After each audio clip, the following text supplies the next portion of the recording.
Tu je výzbroj v krátkosti. Máme kanón, Gatling 6-hlavňový 20 mm, 6000 rán za minútu tuším a 510 nábojov kapacita. Používa sa na air-to-air a air-to-ground misie taktiež pre VVR. Máme Sidewinder X, je to najmodernejšia verzia tejto rakety. Dokáže strieľať, F-16 dokáže strieľať na ciele cez 90 stupňov. Číslo je samozrejme utajované, ale cez 90 na jednu, cez 90 na druhú, čiže cez 180 stupňov dokáže táto raketa pôsobiť.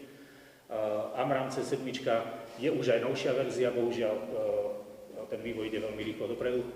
V dobe, keď sme podpisovali zmluvu, bola najmodernejšia raketa pre VVR. Výzbroj na pozemné ciele, všetko je postavené na Margate 2, čo je 500 librová alebo 235 kg bomba. A je to riešené všetko spôsobom kitu. Je to klasická dummy bomb, na ktorý je buď daný kit GBU-12, GBU-49, 38 alebo 54. Základný rozdiel je, že tie nižšie verzie 12 a 38 je laserová bomba alebo GPS-ová bomba. GPS-ová bomba je vhodná na stacionárne ciele, laserová bomba, ktorú si stále viete dolezovať targeting bodom, môže byť použitá aj na pohyblivé ciele do určitej rýchlosti. GBU-49 a 54, tomu sa naozaj hovorí, že smart weapons, tie si dokážete prepínať medzi GPS-om a laserom, aj po opustených reku. Čiže keď hodíte bombu na cieľ, ktorý berete ako stacionárny, cieľ samozrejme je uvedomý o tom, že niekto na ňu pôsobí, pohne sa, viete si ho doleznúť a teda tá bomba ho dokáže sledovať do určitej rýchlosti.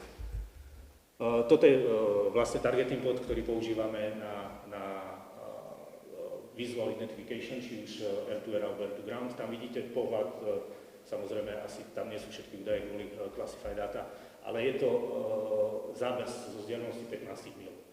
Že naozaj viete si vytrekovať presne cieľ, ktorý chcete označiť. Tu sa nebavíme naozaj, že ktorú budovu chcete zničiť, ale cez ktoré okno chcete vložiť bombu do budovy.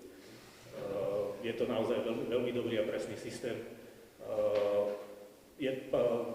Používa sa, ako som povedal, na air-to-ground. Je tam laserový tracker, teda dokážete si sami trekovať bombu, alebo vám ju trekuje samozrejme niekto zo zemi.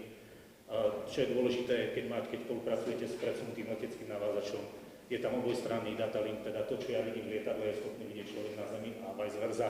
To, čo vidí on, dokážem vidieť ja tým, že je tam vysokorýchlostný dátový prenos medzi lietadlom a druhým lietadlom alebo lietadlom a pozemným terminálom.